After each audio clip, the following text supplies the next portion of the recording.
삼성 이재용 부회장의 구속영장이 기각됐습니다. 예상대로. 네. 애초에 무리한 수사였다고 언론이 그렇게 했지 않습니까? 그런데 그럴 줄 알았다는 생각이 드는데 참 이상해요, 언론이. 검찰이 완전 무결하고 최고의 가치인 것처럼 그렇게 떠들었지 않습니까? 그렇게 편들었잖아요. 받아쓰기 얼마나 열심히 했어요. 근데 갑자기 검찰을 마구 때려요. 왜 그러지? 갑자기 때려. 검찰 그러다가 이번에는 갑자기 검찰을 막 패요. 이상하다. 삼성표 만들고 있어 이제. 이상하죠?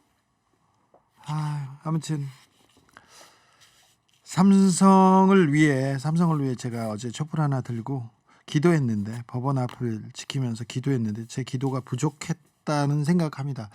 조금 더 열심히 하고 치열했어야 되는데 많이 부족했다, 이런 생각도 하고요.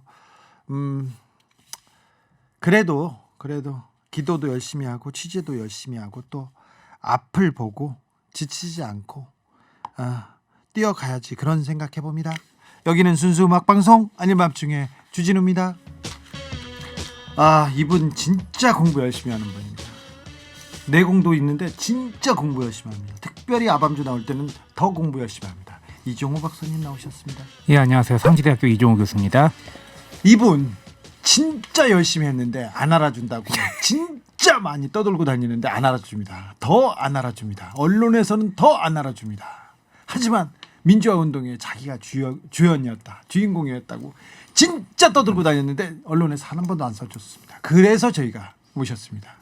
정청래 민주투사 나오셨습니다. 여러분 안녕하십니까. 이 시대 참 바쁘니 정청래입니다. 참 바쁘세요? 바빠요. 바쁘시죠? 네. 어떻게 바쁘십니까? 개원하자마자 법을 40개 만든 사람 있으면 나와보라고. 벌써요? 네. 아니, 양보다 질이 중요하다고 그렇게 말씀하셔놓고 맨날 40개면 뭐예요? 국민 소환제. 예?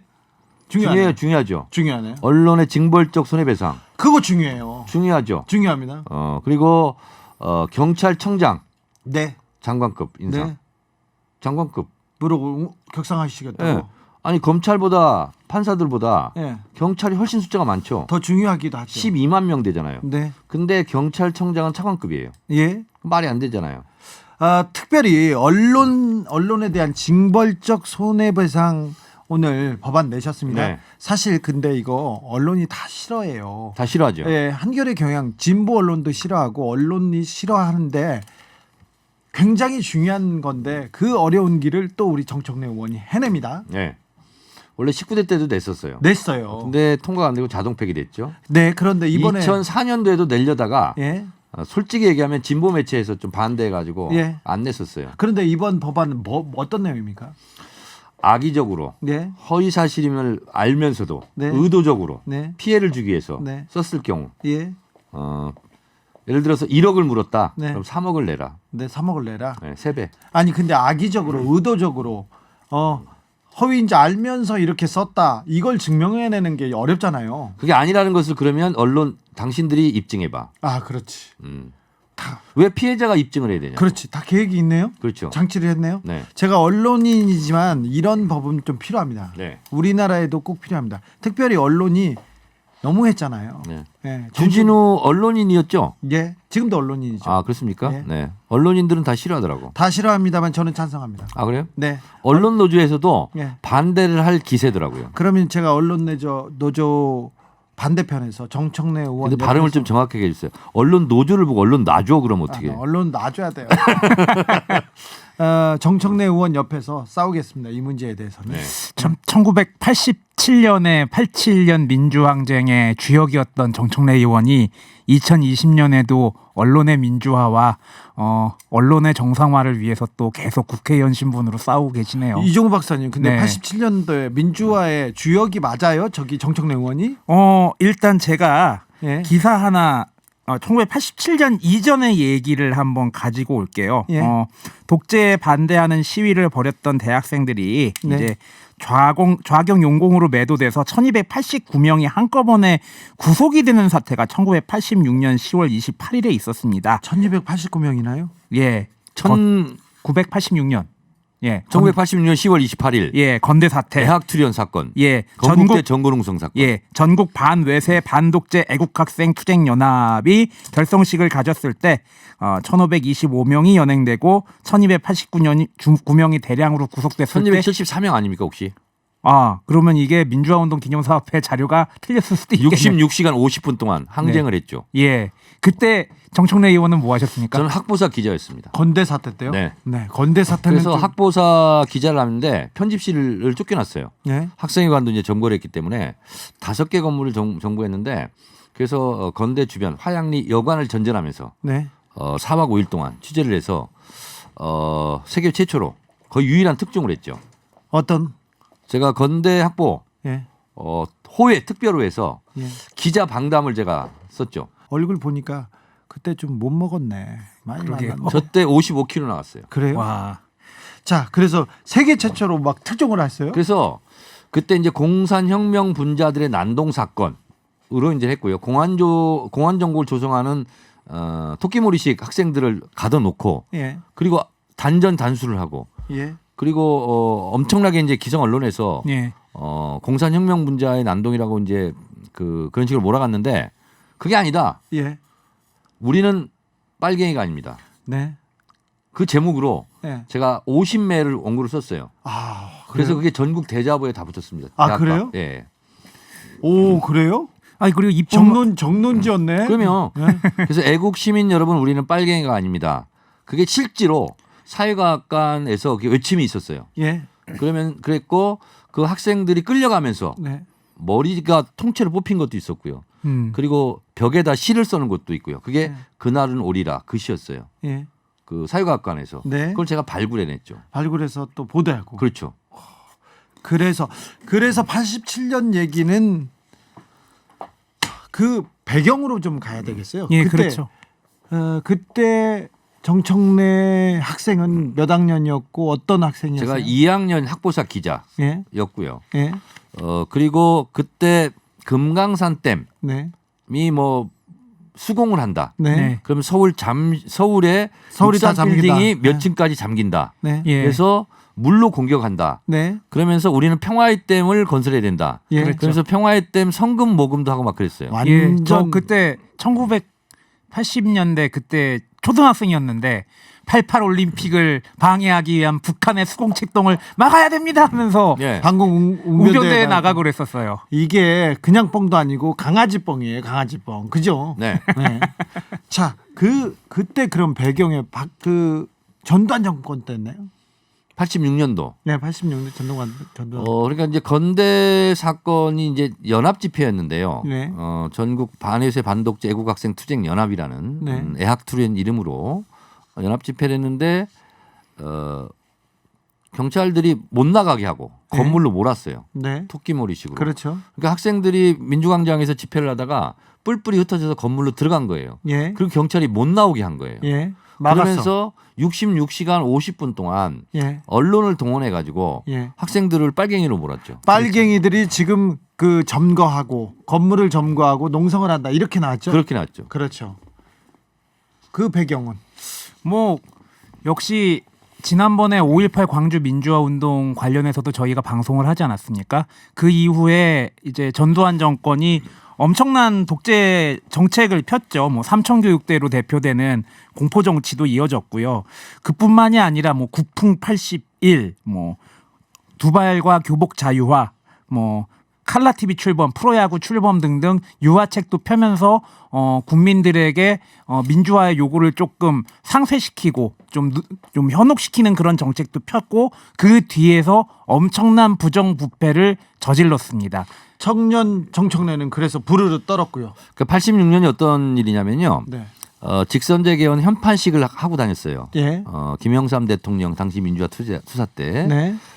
그렇게 하는데 그걸 이제 진압해야 되잖아요. 그리고 5.3 인천 시민항쟁이 있었고요. 예. 예. 그리고 12.8 건대 항쟁이 있었고요. 예. 그다음에 평화의 댐 사건이 있었고요. 그렇죠. 그러면서 이런 공산혁명 분자, 불순 분자들이 난동을 부리고 있으니 헌법을 개정할 수 없다. 그리고 그렇죠. 87년 4월 3일 호원 조치를 한 거죠. 그게 그 중요한 4.13 호원 조치입니다. 예. 잠시 4.3 4.13입니까? 4.13이 맞습니다. 4.13 호원 조치입니다. 잠시 뉴스 듣고 가겠습니다.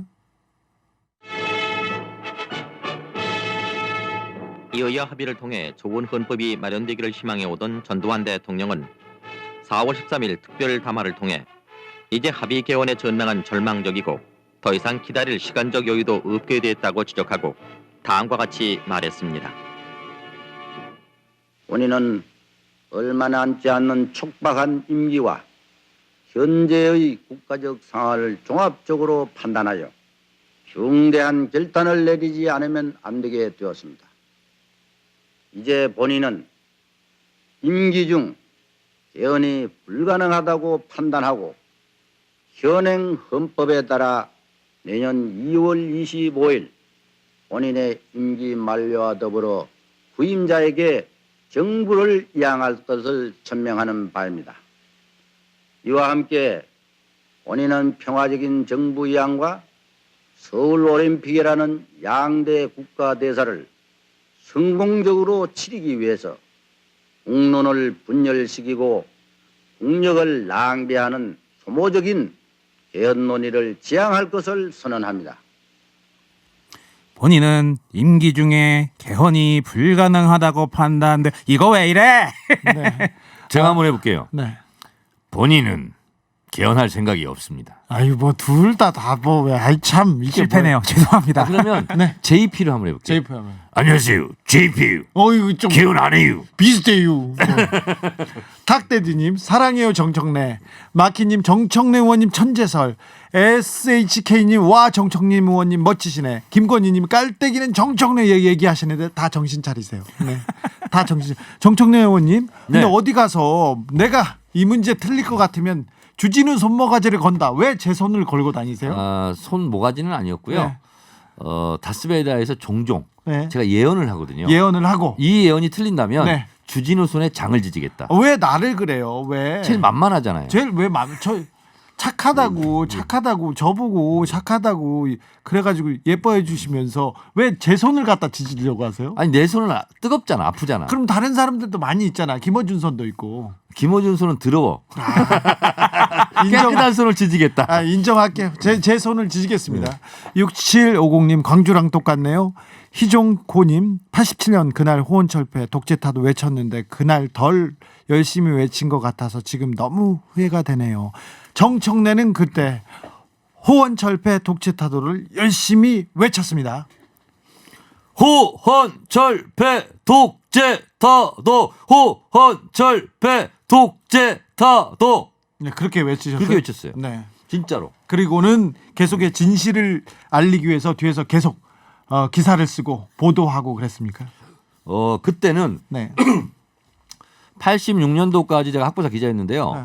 87년 올라가니까 심상치 않아요, 전국이. 예. 그래서 제가 학부사 기자를 자동 면직 원에서 네. 의원 면직 이제 그만두고 그만두고 나는 직접 돌을 들겠다. 네. 취재 수첩을 내려놓고. 돌을 던지겠다. 네.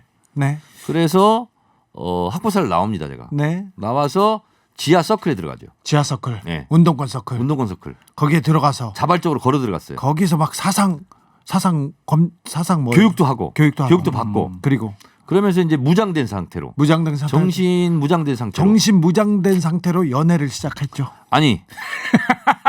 명동으로 진출했죠. 명동요. 네. 명동으로요. 87년대. 그러니까 6월 8일부터인가 기억이 나는데 예. 전국에 있는 총학생회장들이 단식을 했어요. 예. 그래서 60걸기를 예. 총궐기를 하자. 네.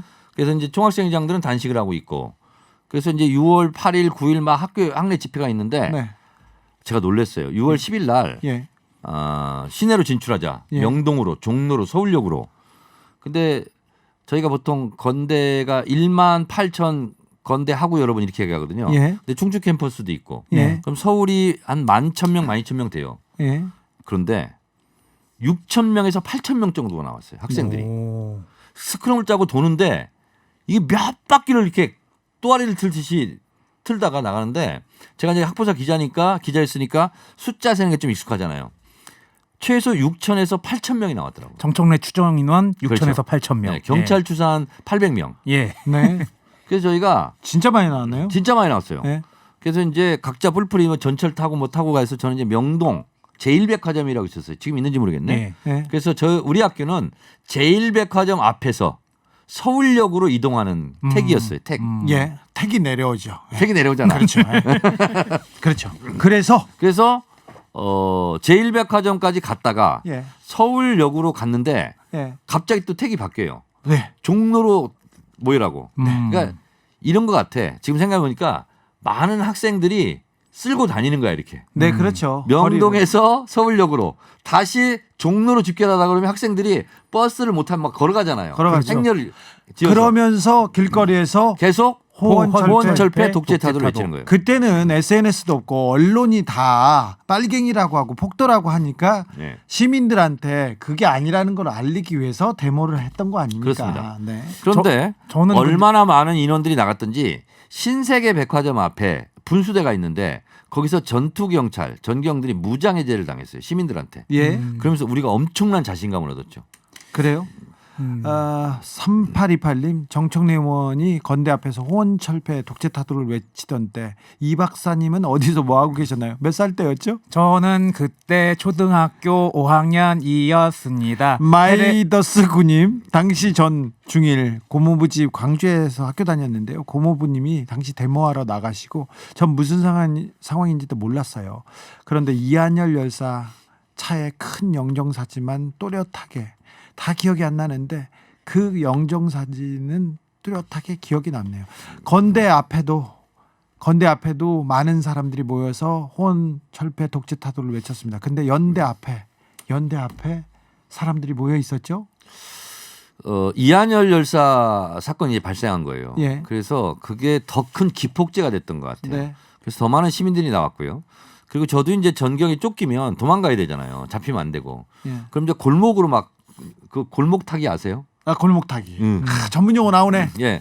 이제 골목을 타야 되는 거예요. 예. 근데 특히 이제 예를 들면 그 종로 2가 YMCA 빌딩 뒤쪽 있잖아요. 네, 예, 알죠. 그 위로. 그렇죠. 그리고 을지로 쪽에 개미골목 있잖아요. 예. 아, 있죠. 골목 타기가 아주 좋아요. 아하, 이거 전문 용어 나왔네. 이거 대목꾼들이 그 뒤로 가면 일단 기본적으로 꼬불꼬불하기 때문에 정경이 한 번에 못 오고 그리고 이렇게 도망가기 좋았죠. 그러니까 직진을 빨리 하다가 오른쪽으로 탁 틀어져요. 네. 그리고 다시 왼쪽으로 틀어져요. 뛰다가. 예. 그럼 전경들이 직진을 뛸 때는 시선에 학생들이 몇 명 있는지 알잖아요. 예. 몇 명 있을지 모르니까 못 뛰어와요. 그 거리 골목을 직접 눈에 보는 듯합니다. 노래 한 곡 듣고 가겠습니다. 1987년에 상반기 가요톱10 1위 곡입니다. 이재민의 골목길. 혼자 있는 이 길이 난 정말 싫어 찬바람이 불어서 난 더욱 싫어 골목길은 정청래 의원의 18번입니다. 근데 노래가 나오자마자 춤을 추기 시작해가지고 내가 막 너무 어렵습니다. 네, 내가 너무 어려워요, 의원님. 네. 네, 너무 어려워. 어쩌라고 춤까지 아니, 춰. 이 노래 있잖아요. 예, 이재민의 골목길 있잖아요. 네. 이 노래가 참 신나고 예, 춤추기가 너무 좋아요. 춤추기가 좋아요. 같은 동작을 계속 끝까지 반복해요. 그래요? 네. 아까 그대로 아까 그냥 그 끝까지. 동작에 그게. 알겠습니다. 네. 영화 기자로서 정청래하면 MB 정권의 문화 권력 균형화 전략 문건 폭로 기억에 남습니다. 아주 대단했죠. 영화 전문 기자 김성훈 기자가 이렇게 문자가 왔습니다. 이거를 이상호 기자가 네. 저한테 제보를 했어요. 그래요? 네. 기자가 의원한테 제보를 하고 네. 의원이 폭로를 하고. 그래서 본회의장에서 제가 이걸 폭로했죠. 네. 멋있었습니다. 왜냐하면 네. 국회의원들은 본회의장에서는 면책 특권이 있잖아요. 예. 그래서 제가 먼저 폭로를 하고 그다음에 기사를 쓰는 건 괜찮잖아요. 예. 그런 방식을 택했죠. 그런 방식 가끔 쓰죠. 3716님 당시 21살 학생도 넥타이도 아니지만 신촌에서 행렬에 합류했고요. 호언의 뜻도 잘 모르지만 체류타 마셔가면서 구호를 외쳤었습니다. 3716님 훌륭하십니다. 그 3716님의 노력이 있어서 저희가 민주주의를 이만큼 누리고 있습니다. 감사합니다. 기쁨이님 신촌 나가면 매캐한 체류탄 냄새 때문에 눈물 많이 흘렸었는데요. 예, 얘기하고 배추도사님은 1987 영화 머릿속에 그려지네요. 우리 선배님들의 그런 몸부림이 없었다면 지금의 이날이 올 수 있었을까요? 이런 문자도 주셨습니다. 그때는 대학생들이 공부보다 나라를 민주주의를 위해서 감옥에 가는 것도 그냥 무릅쓰고 이렇게 거리로 뛰쳐나왔습니다. 그 얘기 좀 의원님 해주세요. 의원님이 직접 기르시는 닭인가요? 이거? 네, 반쯤은. 그 반쯤은 유정란 제가 쪄갖고 왔어요. 적어주셨습니다. 저는 이거 먹을 테니까 네. 의원님 그때 왜 그렇게 많은 사람들이 거리에 쏟아져 나왔습니까? 전두환 군사 독재에 대한 억압 이런 분위기가 기본적으로 너무 많았고 또 1월달에 박종철 열사 사건 탁 치니까 억하고 죽었다. 말이 안 되는 거잖아요. 책상을 탁 치니까 억하고 죽었다. 네. 그때는 동아일보가 괜찮았어요. 음. 동아일보가 아마 그 특종했을 거예요. 네. 그래서 우리는 그때 신동아도 막 정기구독하고 공부하고 그때는 괜찮았죠. 동아일보를 보면서 울분을 터뜨리고 막 그랬던 적이 있거든요. 행간에다 민주주의 그리고 네. 민주주의와 그 국민들의 그 뜻을 조금씩 숨겨놨었잖아요. 네. 예. 그리고 이제 박종철 열사 고문치사 사건이 은폐됐었다. 그래서 명동성당에서 5.18 때 김승훈 신부가 그걸 또 폭로했었고. 그렇죠.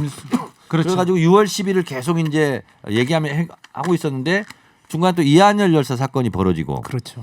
그래서 결국은 논리나 말로 어떻게 설득할 수 없으니까 최루탄을 그렇게 많이 썼습니다. 그래서 6월 26일 날이 어떤 날이었냐면 최루탄 추방의 날이었어요. 그때 6월 사람들이 26일. 제일 많이 모였습니다. 6월 26일 날. 예, 1987년 6월 26일 전국 이제 고문 추방, 최루탄 추방 그렇습니다. 예, 대회가 최대 인원이 모인 거예요. 전국적으로. 네. 근데 저는 안타깝게도 이날 연행이 됩니다.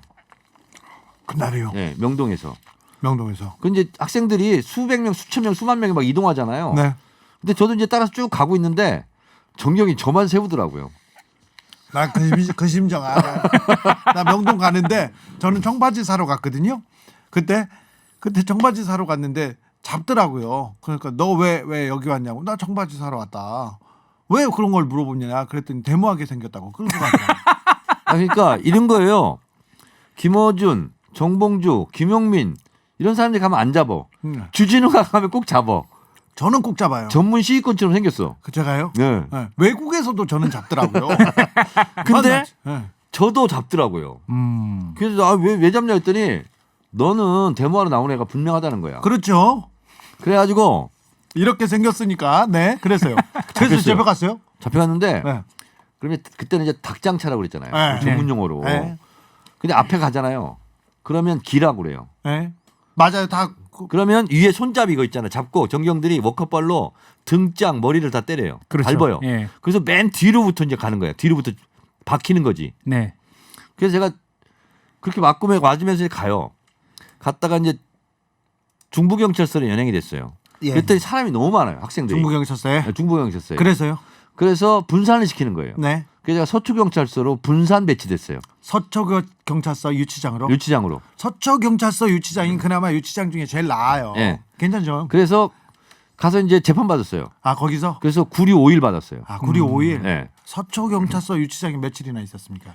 5일 동안 있었죠. 5일 동안 거기에 있었는데- 나하고 지금 유치장 동기네. 나도 서초경찰서에 좀 있었거든요. 근데 서울 시내 그때 당시 25개 경찰서인가 그렇게 됐었는데 네. 제가 절반 이상 유치장구들을 다 알아요. 그래요? 네. 많이 끌려갔구나. 4번 잡혔으니까. 4번 끌려가셨어요. 네. 그래서 87년 그러면 6.29를 서초경찰서 유치장에서 생중계를 봤어요. 생중계로 봤습니다. 그때 6.29 선언 장면 잠깐 듣고 오시겠습니다.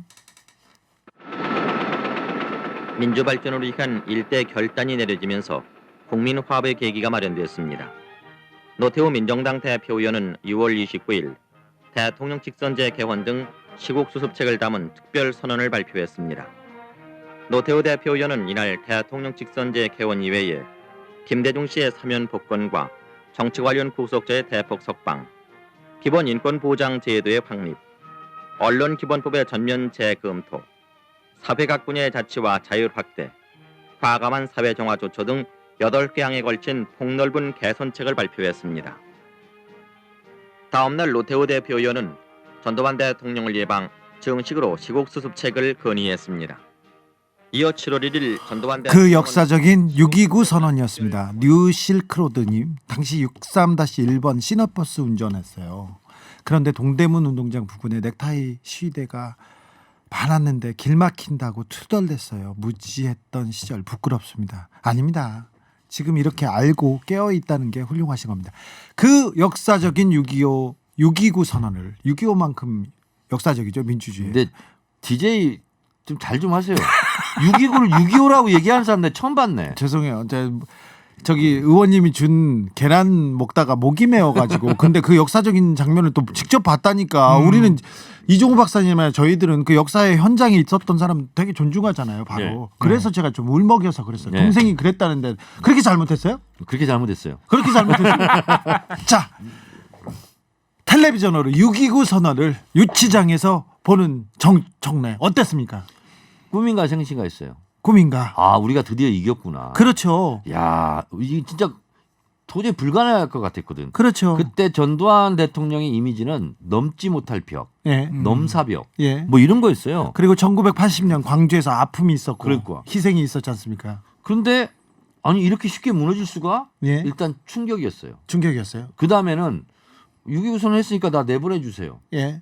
근데 하루를 더 살고 나왔어. 하루. 그게 5일이라서. 아, 그래요?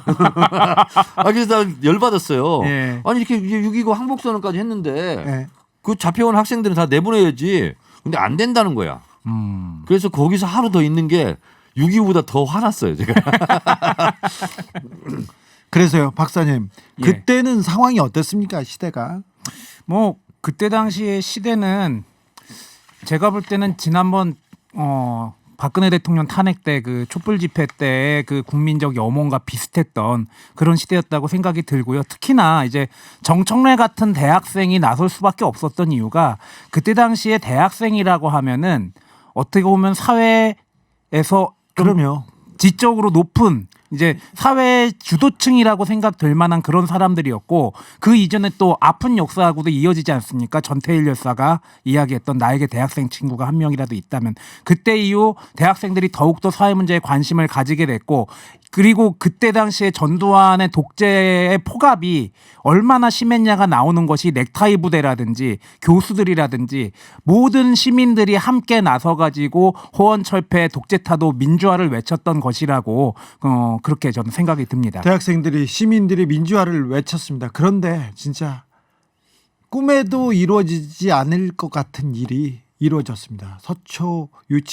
서초경찰서 유치장에서 정청래는 그 꿈이 이루어지는 걸 봤습니다. 잘 안 되네. 노래 듣고 가겠습니다. 조덕배의 꿈에 1987년도에 이 노래 부르셨죠? 많이 불렀죠. 그때요? 네. 네. 저덕배의 꿈이었습니다. 참 꿈만 같은 시절 회상하는 중에 HAUT 영님 중학생이던 저는 학생운동 안 하고 공부만 하던 사촌 오빠가 옳은 줄 알았는데 지나고 보니 옳은 게 아니었어요. 유유. 사촌 오빤 지금은 기득권이 되었지요. 0693님 당시 일산 군대에 있었는데 군장 싸서 차에 싣고 데모 진압 출동대기 했었습니다. 사회 얘기를 거의 못 들었지요. 정청래 파이팅. 이때 군 투입을 한다. 예. 이런 또 소문이 쫙 깔려 있었습니다. 87년에요? 87년에. 네. 그러니까 이분이 데모 진압 출동대기 하고 있었잖아요. 네. 그때 어땠습니까? 지금 시민들을 87년을 못 경험한 사람들은 촛불 집회와 같았나 이런 생각도 하는데요. 촛불 집회와는 완전히 달랐고요. 네. 그리고 숫자 면에서는 엇비슷했어요. 네. 87년 6월 한기 그렇죠. 특히 6월 26일 날은 그래요? 인산인해를 이뤘는데 그때는 최루탄이 있었고요. 예. 그럼 눈이 매웠고요. 예. 치약 막 바르고 했거든요. 예. 근데 거기 또 백골단이라고 있었어요. 백골단 무섭죠. 청바지에 예. 거북이 방패. 하이바. 하얀 하이바를 하이바. 쓰고 거기는 체포조예요. 네. 그 백골단이 뜨면 다 도망가야 돼요. 네. 근데 지난번 촛불 시위 때는 그런 게 없었잖아요. 네. 그래서 항상 연행을 각오하고 구속을 각오하고 시내에 진출했어요. 시내 나가는 게 네. 구속을 각오하는 일이었습니다. 그때는. 그렇습니다. 네. 그래서 그런 공포 속에서도 그렇게 수십만 수백만이 모였기 때문에 6.29 선언이 나왔던 거거든요. 그래서 저희는 이제 구류를 다 살고 학교에 갔더니 이제 6.29에 대한 선언의 해석 논쟁이 들어간 거예요. 아, 그래요? 이게 부분적인 승리다, 완벽한 승리다. 그러면서 이제 대선을 치러야 되잖아요. 예. 근데 양김이 분열된 거예요. 예. 김대중, 김영삼이. 예. 그래서 후보 단일화를 해야 된다. 예. 아니다. 그래도 상대적으로 진보 개혁적이니까 김대중을 지지해야 된다. 네. 운동 세력이 이게 또 분열이 돼요. 그래서 후보 단일화와 그리고 김대중 대통령 후보에 대한 비판적 지지. 그러면서 갈라집니다. 네. 그래서 일로 삼김이 싸우고 정권을 빼앗기죠. 다시 노태우 대통령이 되죠. 그러면서 다시 한번 운동권들은 좌절을 하게 되고요. 그때 정청래는 어땠습니까? 어떤 행보를 걷고 있었습니까? 저는 원칙적인 입장, 후보 단일화의 입장이었어요. 네. 근데 이제 당시 전대협 학생에서는 대다수 주류가 김대중 비판적 지지였어요. 네. 근데 우리는 비판적으로 지지하더라도 어차피 안 된다. 분열된 상태로. 네. 어떻게든지 단일화를 해야 된다. 그래서 그때 명동성당에서 대선 때 네. 농성하고 있었고요. 네. 통일민주당사에서 농성하고 있었고요. 예. 거기 왔다 갔다 하는 제가 연락책 비슷한 거. 왔다 몇 번 갔다. 했어요. 예. 명동성당에서 함세웅 신부님도 만나시고 그러셨어요? 저는 그 하급 그 상층 학생이 아니었기 때문에 함세용 신부는 못 봤습니다. 그때 알겠습니다. 네. 허리띠 졸라맨 개미님 오늘 추모식에 고 이한열 열사의 어머니에게 민감용 총장이 경찰청장이죠. 청장이 직접 찾아가 사과를 했다네요. 이런 날도 오네요. 의원님 그러네요. 지금 분위기상 네. 그렇게 갈 수밖에 없는 것 같고요. 이한열 열사 장례식이 아마 7월 8일이었을 겁니다. 네.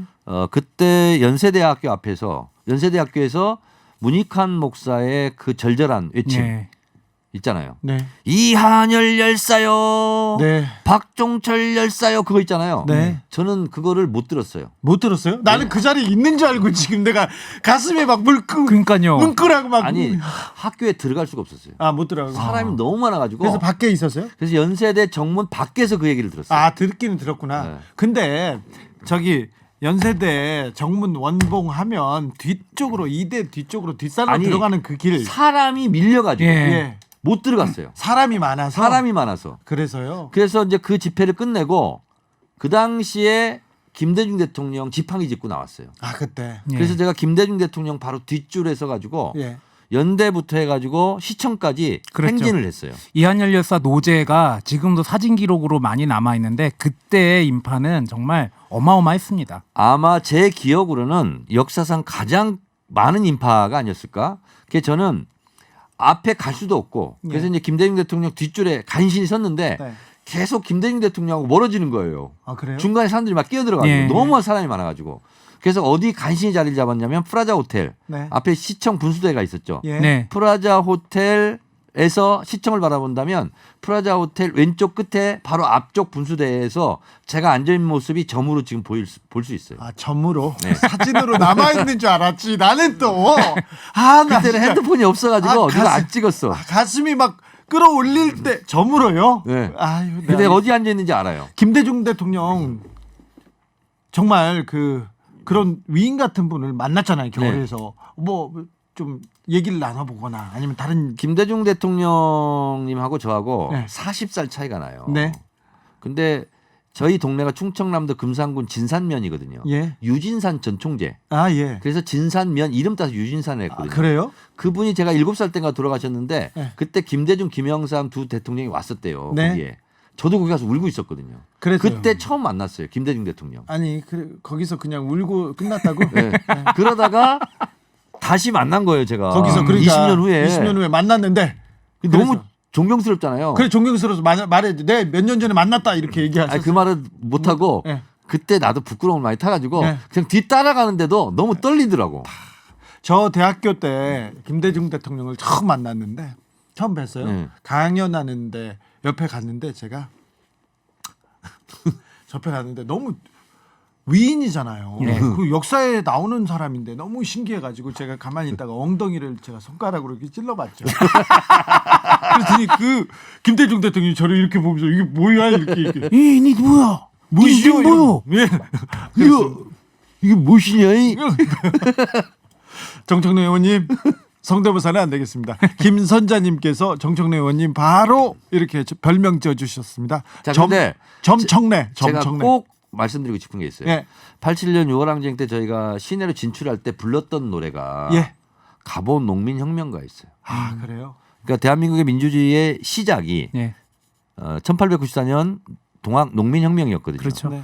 근데 그때 일본군 끌어들여 가지고 몰살당했잖아요. 네. 근데 따져보니까 3.1운동도 4.19도 5.18도 87년 유언항쟁도 동학의 후예들이었더라고요. 그럼요. 예. 그래서 123년 만에 2017년 문재인 정권이 탄생한 거죠. 네. 동학농민혁명으로부터. 알겠습니다. 60 민주항쟁 기념해서 특집으로 준비했습니다. 그때 민주주의를 위해서 크게 외치고 싸우셨던 정청래 의원님과 함께했습니다. 12월 때 또 잡혀가요. 그래요? 구로구청에서 아니, 부정투표함 있잖아요. 보전 알았어. 투쟁한다고. 1989년 대학생 6명 구속 미 대사관 난입 여기에도 아니, 정청래 의원이 있었습니다. 알았어요. 그 얘기는 다음 시간에 해야 되겠네요. 다음 어때요? 네, 다음 시간에 해야 되겠네요. 우리 역사 공부. 다음에요? 네. 여기에서 이제 인사해 주십시오. 여러분 안녕. 네. 예, 감사합니다. 지금까지 점청래 의원이었습니다. 점청래.